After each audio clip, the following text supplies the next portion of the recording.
नमस्कार दोस्तों, इस वीडियो में एसएससी जीडी के 17 फरवरी के हम सभी शिफ्टों के जो जीके के एनालिसिस देखने वाले हैं। हम सबसे पहले थर्ड शिफ्ट के देखेंगे, उसके बाद सेकेंड शिफ्ट, उसके बाद लास्ट में हम फर्स्ट शिफ्ट के सारे जो है टोटल हम जीके के साथ साथ हिंदी के प्रश्न कर लेंगे। जो लोग नए हैं चैनल को सब्सक्राइब जरूर कर लीजिएगा और वीडियो को लाइक कर दीजिएगा, क्योंकि जो हर शिफ्ट में जो है 5 से 6 प्रश्न जो है लगातार प्रश्न रिपीट हो रहा है। क्योंकि आज भी हमने बताया था, जब एनालिसिस वीडियो था उसमें लगातार जो प्रश्न रिपीट हो रहा है, इसलिए जिनका भी आगे शिफ्टों में एग्जाम बचा हुआ है वो जरूर इस वीडियो को देख लीजिएगा और इन सभी का पीडीएफ भी मिल जाएगा, इसलिए चिंता मत कीजिएगा, आपको पीडीएफ मिल जाएगा। तो चलिए शुरू करते हैं। फर्स्ट क्वेश्चन देखिए, सबसे पुराना फुटबॉल क्लब कौन सा है? मोहन बागान फुटबॉल क्लब हो जाएगा भारत के अनुसार। अगर बात करें दुनिया का सबसे पहला फुटबॉल क्लब कौन हो जाएगा? शेफील्ड फुटबॉल क्लब है, जिसकी स्थापना 1857 में इंग्लैंड में हुआ था। वहीं भारत का सबसे पुराना फुटबॉल क्लब मोहन बागान एथलेटिक क्लब है, जिसकी स्थापना 15 अगस्त 1889 को हुआ था। यह क्लब पश्चिमी बंगाल के कोलकाता में स्थित है।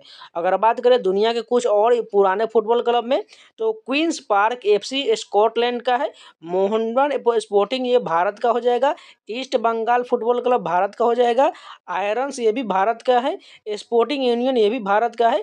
कालीघाट ये भी भारत का हो जाएगा और राजस्थान क्लब ये भी भारत का हो जाएगा। नेक्स्ट क्वेश्चन देखिए, राज्य के नीति निर्देशक सिद्धांत किस अनुच्छेद में वर्णन है? आज भी मैंने जो है सेकंड शिफ्ट में कराया है। अनुच्छेद 36 से 51 जो है ये डीपीएसपी यानी कि नीति निर्देशक तत्व, ये जो है आयरलैंड के संविधान से लिया गया है।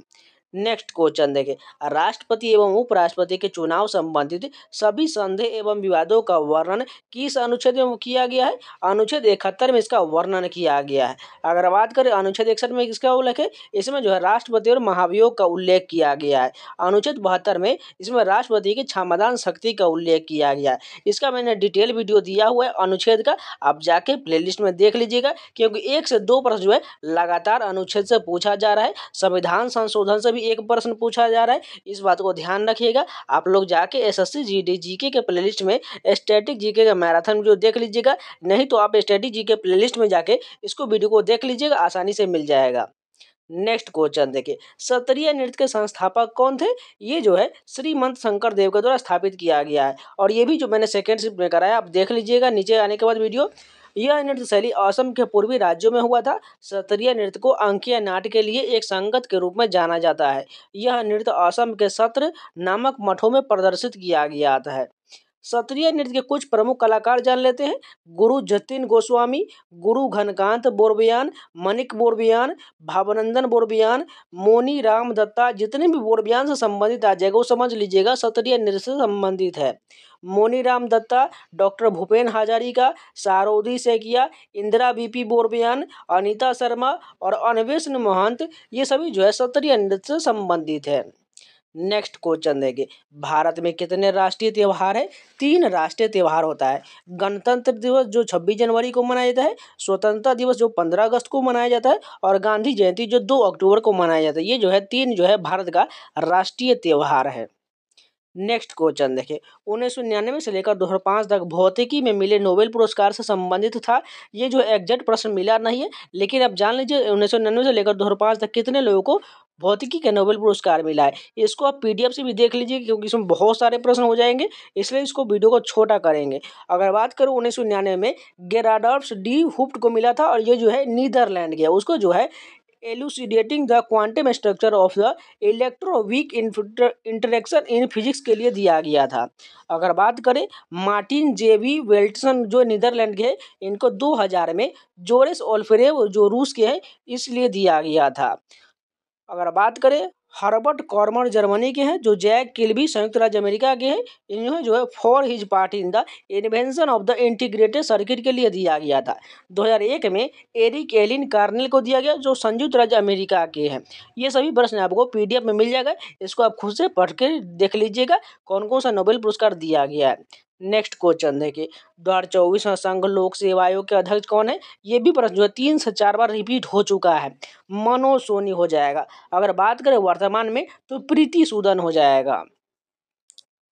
संघ लोक सेवा आयोग यानी यूपीएससी या union public service commission Bharat सरकार के लोक सेवा अधिकारियों की नियुक्ति के लिए परीक्षाएं आयोजित कराता है। यह एक संवैधानिक निकाय है। इसकी स्थापना 1 अक्टूबर 1926 को हुआ था। इसकी स्थापना ब्रिटिश सरकार ने किया था। इसका नाम पहले फेडरल पब्लिक सर्विस कमीशन था। आज़ादी के बाद इसे संघ लोक सेवा आयोग का नाम दिया गया। संविधान के भाग 14 में अनुच्छेद 315 से 323 में संघ लोक सेवा आयोग से जुड़ा हुआ प्रावधान है। इसका मुख्यालय धौलपुर हाउस नई दिल्ली में है। आयोग में अध्यक्ष सहित 9 से 11 सदस्य होते हैं। आयोग के अध्यक्ष और सदस्यों की नियुक्ति भारत के राष्ट्रपति करते हैं। आयोग के अध्यक्ष और सदस्य 6 साल की अवधि या के लिए या 65 साल की उम्र तक जो भी पहले हो पद पर रहते हैं। नेक्स्ट क्वेश्चन देखिए, राष्ट्रीय बहुआयामी गरीबी सूचकांक को कितने प्रकार से मापा जाता है? 3 प्रकार से मापा जाता है। अगर बात करें राष्ट्रीय बहुआयामी गरीबी सूचकांक एमपीआई के मुताबिक बिहार में गरीबी का सबसे ज़्यादा अनुपात है। इसके बाद झारखंड और उत्तर प्रदेश का नंबर आता है। एमपीआई गरीबी को उसके कई आयामों को मापने का प्रयास करता है। एमपीआई प्रति व्यक्ति खपत व्यय के आधार पर मौजूदा गरीबी के आंकड़े को देता है। एमपीआई को मापने के लिए संयुक्त राष्ट्र विकास कार्यक्रम यानी यूएनडीपी और Oxford poverty and human development initiative की मदद ली जाती है। एमपीआई की बेसलाइन रिपोर्ट राष्ट्रीय परिवार स्वास्थ्य सर्वेक्षण NFS-4 पर आधारित होता है।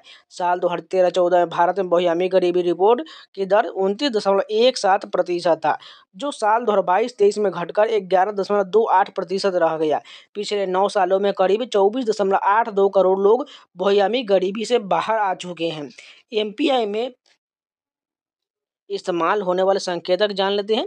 परिवार में 18 साल से कम उम्र के किसी भी बच्चे की मौत, स्कूल जाने की उम्र में बच्चा स्कूल नहीं जा रहा, घर में खाना जलाने के लिए गोबर, लकड़ी, कोयला या कोयले का इस्तेमाल होना, ये सभी इसकी रिपोर्ट हो जाएगा। नेक्स्ट क्वेश्चन देखिए, 3 अक्टूबर 2024 को दिल्ली में किसने भाषण दिया था? सोनम वांगचुक ने भाषण दिया था। सोनम वांगचुक भारत के एक अभियंता, नवाचारी और शिक्षा सुधारक है। वह छात्रों के एक समूह द्वारा 1988 में स्थापित student educational and cultural movement of Ladakh के संस्थापक निदेशक भी है। संस्थापक छात्रों के अनुसार वो एक जो है ऐसी विदेशी शिक्षा प्रणाली को पीड़ित है जिसे लद्दाख पर थोपा गया है।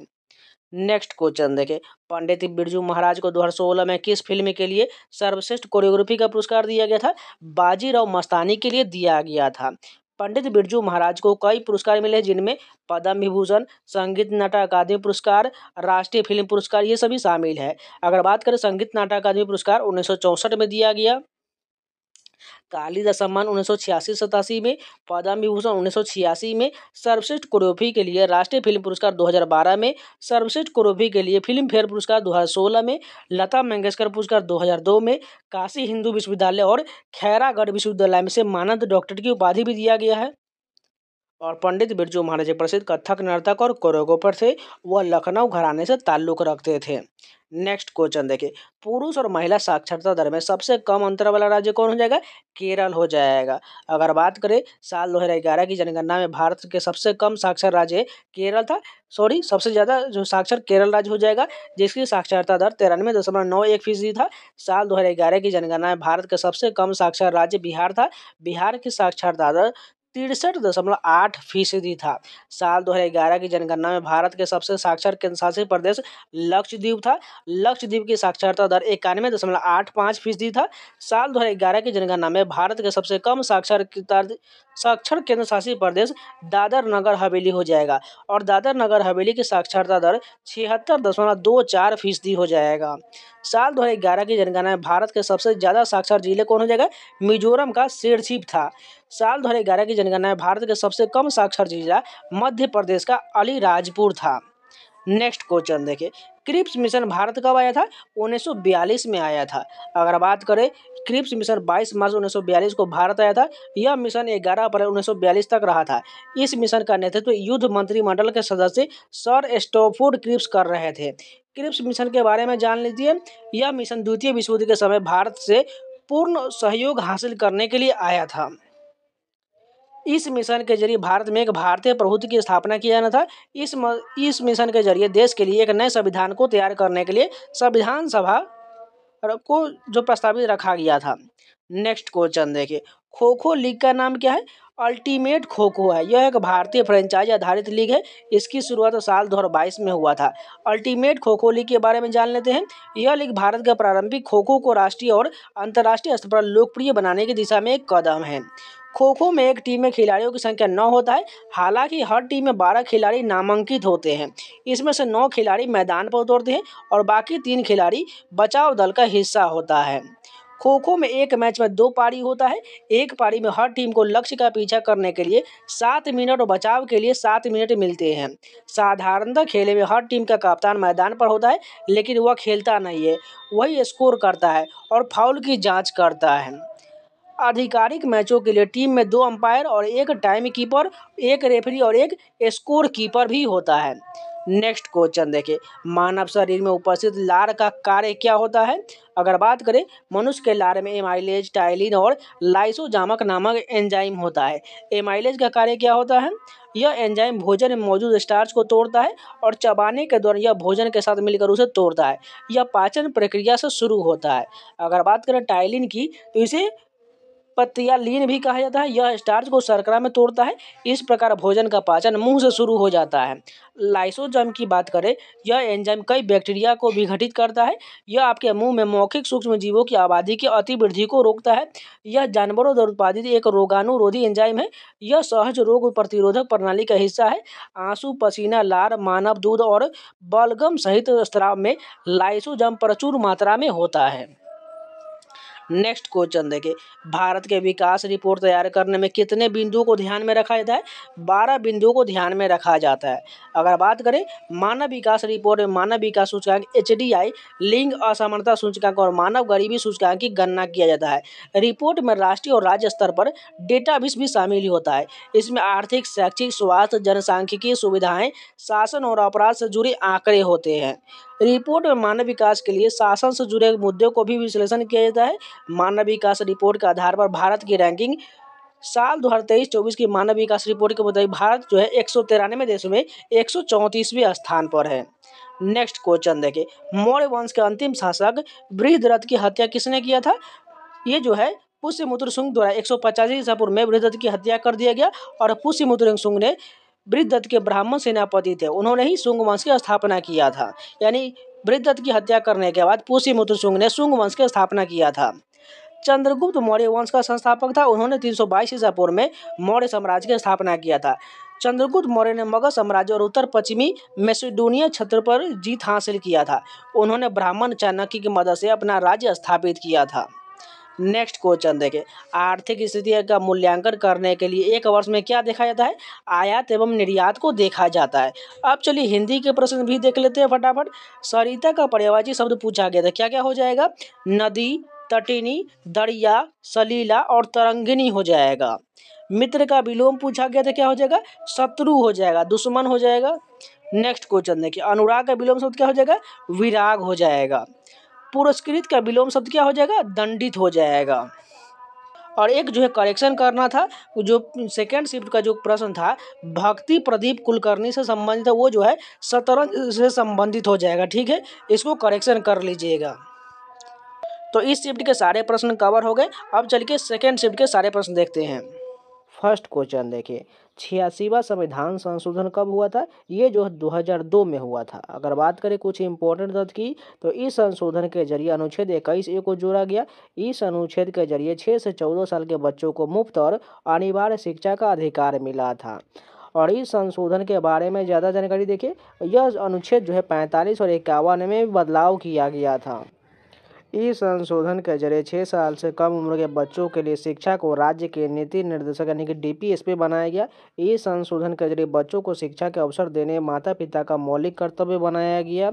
इस संशोधन के जरिए शिक्षा के अधिकार को मौलिक अधिकार के रूप में शामिल किया गया और यह संशोधन के जरिए बच्चों को सशक्त बनाने का मकसद दिया। और इस संशोधन के जरिए बच्चों को बिना किसी भेदभाव के शिक्षा का अधिकार मिला। और इस संशोधन के बाद शिक्षा का अधिकार अधिनियम 2009 बना। और मैंने जो संविधान संशोधन का डिटेल वीडियो दिया हुआ है, आप लोग जाके प्लेलिस्ट में जरूर देख लीजिएगा। अनुच्छेद, संविधान संशोधन और किस देश से क्या लिया गया, अनुसूची, ये सभी मिल जाएगा आपको। अलग अलग टॉपिक है, या आप मैराथन वीडियो भी देख सकते हैं। नेक्स्ट क्वेश्चन देखें, कुणबी नृत्य किस राज्य में प्रचलित है? गोवा में प्रचलित है। और मैंने 12 घंटे का जो है लोक नृत्य, शास्त्रीय नृत्य, वाद्य नृत्य, वादक, ये सभी का वीडियो दिया हुआ है, उसको जाकर जरूर देख लीजिएगा, प्लेलिस्ट बना हुआ है। अगर बात करें कुछ इंपॉर्टेंट लोक नृत्य में, तो पश्चिम बंगाल का जान लीजिए, लाठी, गंभीरा, ढाली, जात्रा, बाउल, छऊ, संथाली डांस, ये सभी जो है पश्चिम बंगाल में प्रचलित है।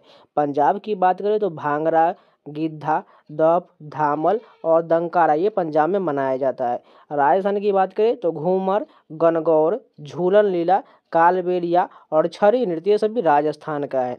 तमिलनाडु की बात करें तो भरतनाट्यम, कुम्मी, कोलट्टम, कवारी अटम, ये सभी तमिलनाडु का लोक नृत्य है।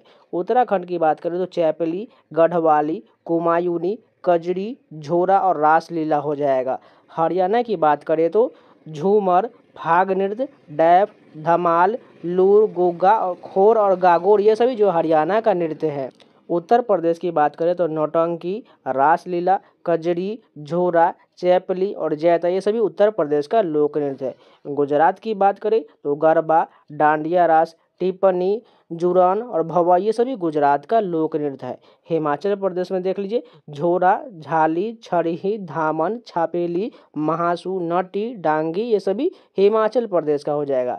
जम्मू कश्मीर की बात करें तो रौफ, हिकत, मंदजात, कूद, डांडी नाच और दमाली जम्मू कश्मीर का लोक नृत्य हो जाएगा। और डिटेल वीडियो जाके प्लेलिस्ट में देख लीजिएगा, 12 घंटे का है। अब जिनका भी एग्जाम है 2-2 घंटे करके देख लीजिएगा, आसानी से खत्म हो जाएगा। नेक्स्ट क्वेश्चन देखिए, यूएसए में भारत के राजदूत कौन है? और ये जो है इससे भी पहले जो है पूछा गया प्रश्न है, यानी जीडी में ही पूछा गया, 2-3 बार जो है रिपीट हो चुका है ये प्रश्न। तो इसके जो है राजदूत कौन हो जाएंगे? विनय मोहन क्वात्रा हो जाएगा। संयुक्त राज्य अमेरिका में भारत के राजदूत होने वाले 12 अगस्त 2024 के यह पदभार संभाला है। विनय मोहन क्वात्रा के बारे में ज़्यादा जानकारी देख लेते हैं। क्वात्रा 1988 में भारतीय विदेशी सेवा में शामिल हुए थे। उन्होंने दिल्ली और दुनिया भर में वरिष्ठ पदों पर काम किया है। नेक्स्ट क्वेश्चन देखिए, रे और बोरी बूट किस राज्य का त्यौहार है? यह अरुणाचल प्रदेश का त्यौहार है। कुछ और राज्यों के त्यौहार जान लीजिए। ओणम जो है केरल का प्रमुख त्यौहार है। यह दक्षिण भारत में मनाया जाने वाला प्रमुख त्यौहार, यह 10 दिनों तक चलता है। बैसाखी की बात करते हो पंजाब का त्यौहार है, जिसे सिखों का नव वर्ष कहा जाता है और यह 13 या 14 अप्रैल को मनाया जाता है। दुर्गा पूजा की बात करें तो पश्चिम बंगाल का प्रमुख त्यौहार हो जाएगा। नवरात्रि जो है गुजरात और महाराष्ट्र में प्रमुख त्यौहार है। उगादि जो है आंध्र प्रदेश का प्रमुख त्यौहार है। कभी कभी आपको तेलंगाना, कर्नाटक भी मिल जाएगा, वो ऑप्शन में अनुसार आपको जाना पड़ेगा। दीपावली की बात करें तो महाराष्ट्र यानी पूरे ऑल भारत में दीपावली का त्यौहार मनाया जाता है। होली भी पूरे भारत में मनाया जाता है, सभी राज्य आप देख सकते हैं। अगर बात करें गणेश चतुर्थी, ये कर्नाटक और महाराष्ट्र में प्रमुख त्यौहार हो जाएगा। बैसाखी हरियाणा और पंजाब हो जाएगा। तेजी दी वाला यह त्यौहार हरियाणा का प्रमुख त्यौहार है। छठ पूजा बिहार का प्रमुख त्यौहार है। सरहुल जो है झारखंड का प्रमुख त्यौहार है। युगादि की बात करें तो कर्नाटक का प्रमुख त्यौहार है। ओणम तो केरल को पता ही है। विशु की बात करो तो यह केरल का प्रमुख त्यौहार है और त्रिशूर पूरम भी केरल का प्रमुख त्यौहार हो जाएगा। नेक्स्ट क्वेश्चन देखिए, क्रिकेट के गेंद का अधिकतम वजन कितना होता है? 156 से लेकर 163 ग्राम के बीच होता है। वही महिलाओं की बात करें तो इसमें जो है 140 से लेकर 151 ग्राम के बीच होता है। इसके अलावा इसकी परिधि 8.81 इंच यानी 22.4 सेंटीमीटर से कम नहीं होना चाहिए और 9 इंच यानी 22.9 सेंटीमीटर से ज़्यादा नहीं होना चाहिए। अगर बात करें क्रिकेट से संबंधित कुछ इंपॉर्टेंट शब्दावली, toss, run, wicket, pitch, crease, pavilion, wicket keeper, over, maiden over, follow on, ये सभी क्रिकेट में प्रयोग होता है। Catch, bowled, stump out, run out, LBW, hit wicket, not out, no ball, wide ball, dead ball, ये भी cricket में ही प्रयोग होता है। अगर बात करें overthrow, bye leg, bye cover drive, glance, stroke, spot, pull, six, follow through, ये भी प्रयोग होता है। क्रिकेट को हिंदी में गोल गट्टम, लकर पट्टम, दे दनादन प्रतियोगिता कहा जाता है। क्रिकेट शब्द की उत्पत्ति के लिए कई शब्दों को संभावित माना जाता है। नेक्स्ट क्वेश्चन देखिए, निम्नलिखित में से किसने अलीगढ़ आंदोलन का नेतृत्व किया था? सैयद अहमद खान ने किया था। सैयद अहमद खान अलीगढ़ आंदोलन के संस्थापक थे। वे एक प्रसिद्ध राजनीतिक, शिक्षक और मुस्लिम सुधारक थे। सर सैयद अहमद खान के बारे में जरूरी बातें जान लीजिए। इनका जन्म 17 अक्टूबर 1817 को हुआ था। वे मुगल समुदाय से जुड़े परिवार से थे। उन्होंने अलीगढ़ मुस्लिम विश्वविद्यालय का स्थापना किया था। उन्होंने मुसलमानों में पश्चिमी शिक्षा को बढ़ावा दिया। उन्होंने मुसलमानों पर प्रचलित पीरी मुरीद प्रथा को विरोध किया। उन्होंने मुसलमानों को दास प्रथा के खिलाफ जागरूक किया। मुस्लिम समुदाय को हिंदू समुदाय के साथ प्रतिस्पर्धा करने के लिए प्रेरित किया। उन्होंने उर्दू को भारतीय मुसलमानों की सामूहिक भाषा बनाने पर जोर दिया। अलीगढ़ आंदोलन के बारे में जरूरी बात जान लेते हैं। यह आंदोलन मुस्लिम आबादी के लिए ब्रिटिश भारत में पश्चिमी शैली की वैज्ञानिक शिक्षा की एक प्रणाली स्थापित करने की पहल था। यह आंदोलन मुस्लिम भारतीय समुदाय की राजनीतिक आज़ादी में बहुत बड़ा योगदान देने वाला था। नेक्स्ट क्वेश्चन देखें, जब तेल को गर्म किया जाता है तो यह गंध युक्त गैस उत्सर्जित करता है। इस पॉइंट को क्या कहा जाता है? इसे जो है बर्निंग पॉइंट कहते हैं। नेक्स्ट क्वेश्चन देखते हैं, भारतीय सांख्यिकी के जनक किसे कहा जाता है? प्रशांत चंद्र महालनोबिस को कहा जाता है। अगर बात करें प्रोफेसर प्रशांत चंद्र महालनोबिस को भारतीय सांख्यिकी का जनक माना जाता है। उनका जन्म 29 जून 1893 को कोलकाता में हुआ था। 29 जून को राष्ट्रीय सांख्यिकी दिवस के रूप में मनाया जाता है। प्रोफेसर महालनोबिस के योगदान जान लीजिए। उन्होंने महालनोबिस दूरी फार्मूले का आविष्कार किया और इस फार्मूले की मदद से किसी बिंदु और वितरण के बीच की दूरी मापा जाता है। उन्होंने भारतीय सांख्यिकी संस्थान ISI की स्थापना भी किए थे। वे स्वतंत्र भारत के पहले योजना आयोग के सदस्य थे। उन्होंने मानवीय विशेषताओं के मापने के लिए सांख्यिकी पद्धति का इस्तेमाल किया था। उन्होंने सांख्यिकी भूमिका और दिन प्रतिदिन जीवन में इसके महत्व पर विचार दिया। उन्होंने योजना और कार्यक्रम के कार्यान्वयन में सांख्यिकी सिद्धांतों का व्यापारिक और अनुप्रयोग को दिखाया था और दूसरी पंचवर्षीय योजना जो है PC महालनोबिस मॉडल पर ही आधारित था। नेक्स्ट क्वेश्चन देखें, नर्तकी नटराजन किस नृत्य से संबंधित है? ये जो है भरतनाट्यम से संबंधित है। अगर बात करें नर्तकी नटराजन भरतनाट्यम से जुड़ी एक भारतीय ट्रांस महिला नर्तकी है। वह तंजौर की नायिका भव परंपरा में माहिर है। नर्तकी नटराजन के बारे में कुछ जरूरी बातें, उनका जन्म तमिलनाडु के मदुरई जिले के पास गांव में हुआ था। उन्होंने तंजौर के पी किटवा पिल्लई से भरतनाट्यम की शिक्षा लिया था। उन्होंने भारत और विदेशों में कई बड़े समारोह में परफॉर्म किया है। उन्हें 2011 में संगीत नाटक अकादमी पुरस्कार से सम्मानित किया गया था। साल 2019 में उन्हें पद्म श्री से सम्मानित किया गया। उन्होंने अपना खुद का स्कूल विलियम बलम स्कूल ऑफ डांस खोला है। उन्होंने ट्रांसजेंडरों को जारी होने वाले पासपोर्ट को लिंग कॉलम में यू नपुंसक की जगह F महिला करने के लिए केंद्रीय गृह मंत्रालय को पत्र लिखा है। उन्होंने थिरुनंग यानी सर्वोच्च महिला शब्द गढ़ा है। तमिलनाडु सरकार ने 11वीं कक्षा के तमिल पाठ्यक्रम में उनकी जीवन कहानी को शामिल किया है। नेक्स्ट क्वेश्चन देखिए, प्राचीन भारत में टोटल कितने महाजनपद थे? सभी को पता है 16 महाजनपद हो जाएगा। प्राचीन भारत में कुल 16 महाजनपद थे। ये महाजनपद शक्तिशाली राज्यों या गणराज्यों के रूप में बड़े समेकित जनपद थे। ये आधुनिक अफगानिस्तान से बिहार तक फैला था। इन महाजनपद के नाम जान लीजिए, अंग, अवंती, अस्का, वज्जी, वश, कुरु, कंबोज, काशी, कौशल, मगध हो जाएगा। अगर इनकी राजधानी की बात करें तो कंबोज की राजधानी राजापुर हो जाएगा, कौशल की राजधानी श्रावस्ती हो जाएगा, कुरु की राजधानी इंद्रप्रस्थ हो जाएगा, मगध की राजधानी पाटलिपुत्र हो जाएगा, वज्जी की राजधानी वैशाली विदेह या मिथिला हो जाएगा, काशी की राजधानी वाराणसी हो जाएगा। अगर बात करें वत्स की राजधानी तो कौशाम्बी हो जाएगा। अब चलिए हिंदी के प्रश्न भी मिले, हिंदी के भी देख लेते हैं। पड़ोसी का पर्यायवाची शब्द पूछा गया था तो प्रतिवासी, प्रतिवेशी, हमसाया या पास का निवासी हो जाएगा। नेक्स्ट क्वेश्चन देखिए, उंगली उठाना मुहावरे का अर्थ पूछा गया, यानी किसी को किसी गलती बताना या किसी की निंदा करना हो जाएगा। बहन का तत्सम शब्द पूछा गया था तो भगनी हो जाएगा। नेक्स्ट क्वेश्चन देखिए, टीचर कैसा शब्द है? टीचर जो है यह विदेशज हो जाएगा। फर्स्ट क्वेश्चन देखिए, 2023 के एशियाई खेल में ध्वजवाहक कौन थे? अगर बात करें उद्घाटन के ध्वजवाहक हरमनप्रीत सिंह और मुक्केबाज लवलीना बोरगोहेन थे। अगर बात करें समापन समारोह के तो PR श्रीजे जो है ये समापन समारोह के ध्वजवाहक थे। भारतीय पुरुष हॉकी टीम के कप्तान हरमनप्रीत सिंह और शीर्ष मुक्केबाज लवलीना बोरगोहेन शनिवार को पीपुल्स रिपब्लिक ऑफ चाइना के होंगजाओ एशियन गेम 2023 के उद्घाटन समापन के दौरान भारतीय दल का नेतृत्व किए थे। नेक्स्ट क्वेश्चन देखें, किस नदी का उल्लेख जो है ऋग्वेद में नहीं किया गया? अगर बात करें नर्मदा, महानदी, तापी, पेरियार और कृष्णा जैसी नदियों का उल्लेख ऋग्वेद में नहीं है। ऋग्वेद में करीब 25 नदियों का जिक्र है, इनमें से सिंधु नदी का जिक्र सबसे ज्यादा है।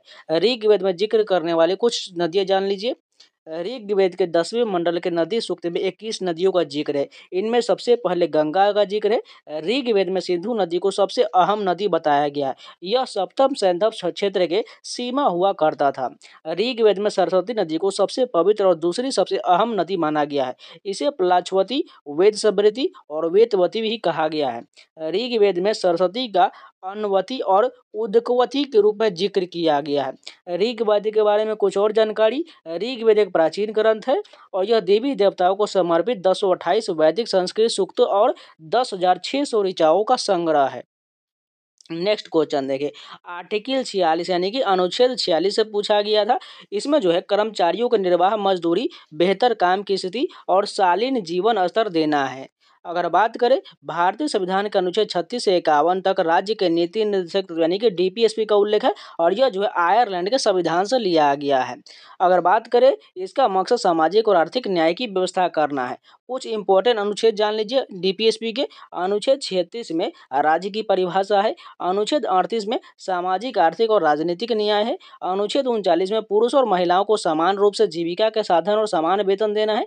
अनुच्छेद 41 में बेकारी, बुढ़ापा, बीमारी और निःशक्तता जैसी परिस्थितियों में काम, शिक्षा और लोक सहायता का अधिकार है। अनुच्छेद 44 भी जान लीजिए, इसमें समान सिविल संहिता का उल्लेख है। अनुच्छेद 45 में बच्चों को निःशुल्क और अनिवार्य शिक्षा देना है। अनुच्छेद 46 में तो अभी बता ही दिए, कर्मचारियों को निर्वाह मजदूरी, बेहतर काम स्थिति और शालीन जीवन स्तर देना है। नेक्स्ट क्वेश्चन देखें, असम में फसल कटाई के दौरान कौन सा नृत्य किया जाता है? ये जो है बिहू नृत्य और बगुरम्बा नृत्य, जो ऑप्शन में था वो आपको क्लिक करना था, जो फसल कटाई के दौरान किया जाता है।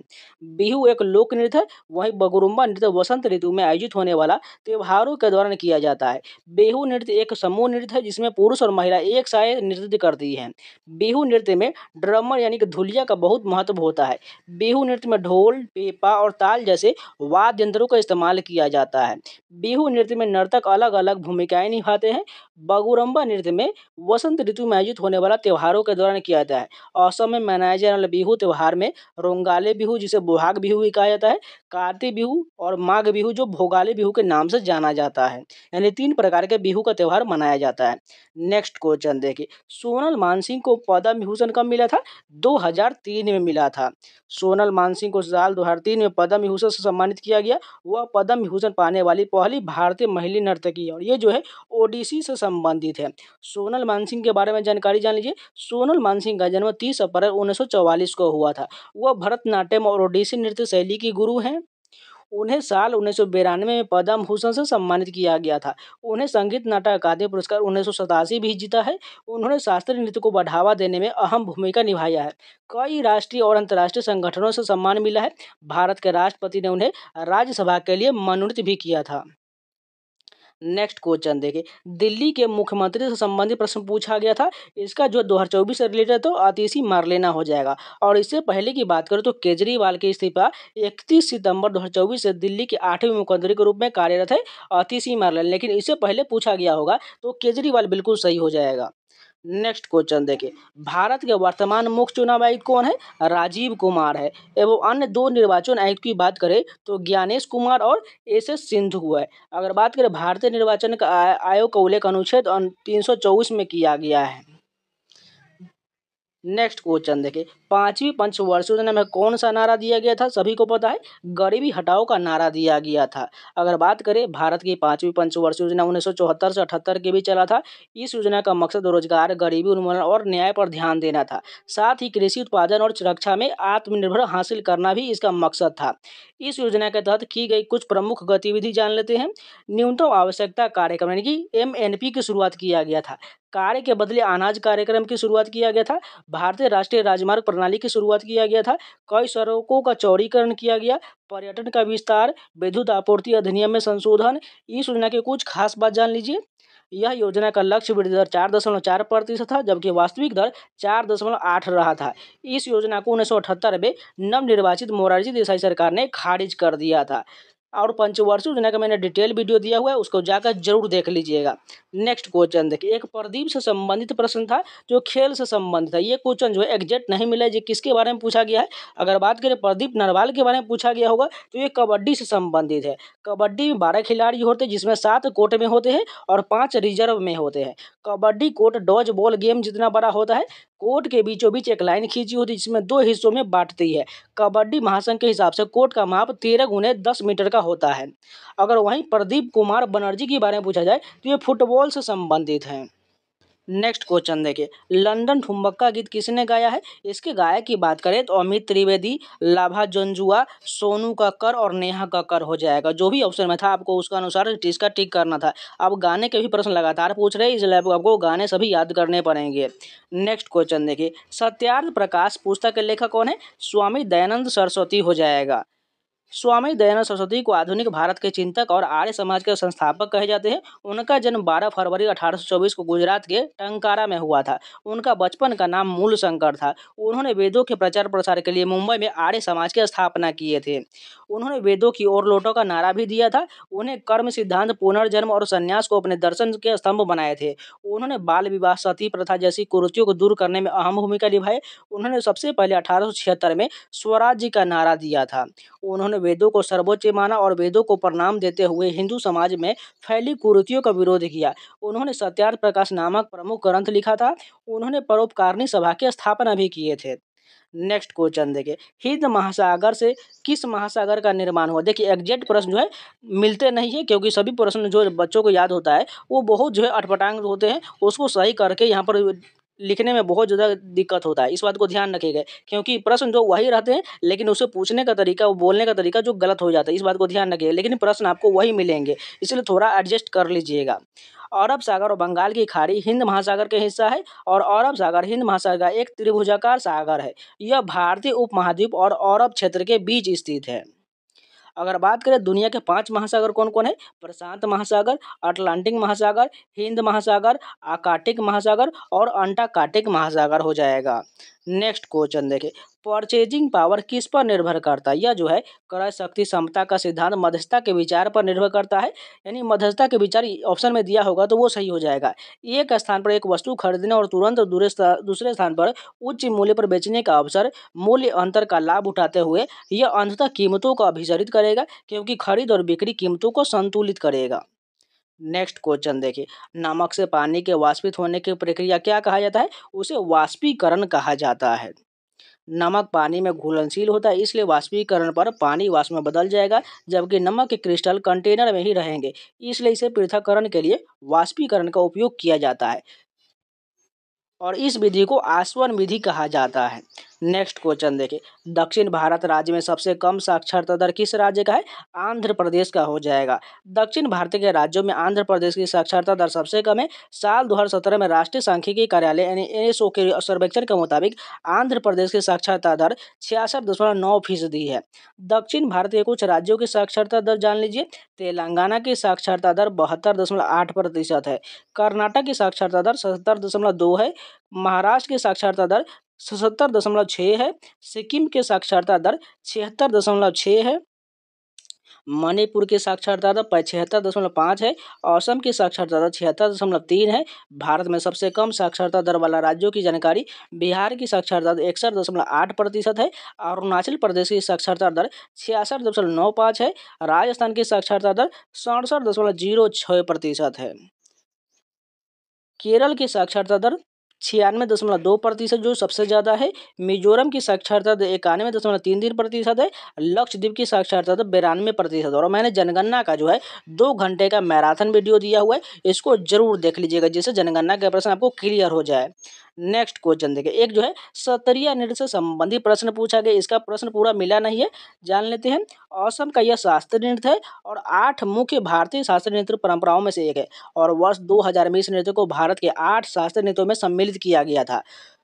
इस नृत्य के संस्थापक महान संत श्रीमंत शंकरदेव है। शंकरदेव ने सत्रिया नृत्य को अंकिया नाट्य यानी शंकरदेव द्वारा तैयार किया गया असमिया एकांकी नाटकों का एक रूप के लिए संगत के रूप में बनाया था। यह नृत्य सत्र नामक असम के मठों में प्रदर्शित किया गया। यह परंपरा सत्रों के भीतर बढ़ी थी और विकसित हुआ और यह नृत्य रूप सत्रिया नृत्य कहे जाने लगा। अगर बात करें कुछ प्रमुख प्रतिपादक सत्रिया के संबंधित, सबसे पहले जो है बापूराम बरबयान जो है ये सत्रिया से संबंधित है। मनीराम डट्टा मुख्तियार बरबयान, जिसके लास्ट में बरबयान आ गया वो समझ लीजिएगा सत्रिया से संबंधित है।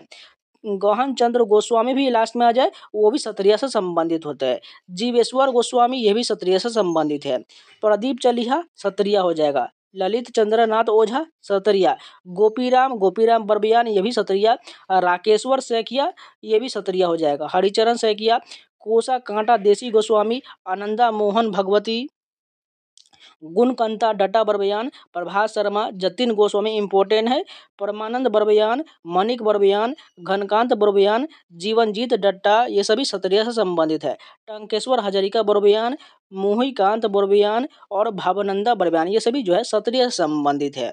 अब चलिए हिंदी के भी प्रश्न मिले वो भी देख लेते हैं। जो कभी बूढ़ा न हो इसका एक शब्द बताना है, क्या हो जाएगा? अजर हो जाएगा। नेक्स्ट क्वेश्चन देखें, मुख्य का विलोम पूछा गया, मुख्य का विलोम गौण हो जाएगा। अगर बात करें मैथ में जो 3 जो है चक्रवृद्धि ब्याज से पूछा गया था और एक जो है सिंपल इंटरेस्ट से पूछा गया था। इस बात को याद रखिएगा। नहीं, सिंपल इंटरेस्ट और चक्रवृद्धि ब्याज से ज़्यादातर प्रश्न पूछे जा रहे हैं। वही बात करें परसेंटेज जो है 2 प्रश्न पूछा गया था।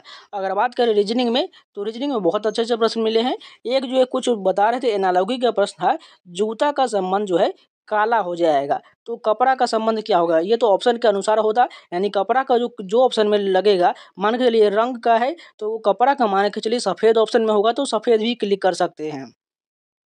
तो टोटल इतने प्रश्न मिले। अगर आप लोग को और कुछ प्रश्न याद है तो जरूर भेज दीजिएगा और जो लोग नए चैनल को सब्सक्राइब जरूर कर लीजिएगा, जिससे आपको लगातार जो एनालिसिस के वीडियो मिलते रहे और उन सभी का पीडीएफ जो है आपको रात में 9 बजे तक सभी पीडीएफ को कंबाइन करके आपको दे दिया जाएगा। इसलिए जो लोग नए चैनल को सब्सक्राइब जरूर कर लीजिएगा। अगर कोई प्रश्न याद है तो जरूर भेज दीजिएगा। तो चलिए मिलते हैं नए वीडियो के साथ, तब तक के लिए जय हिंद।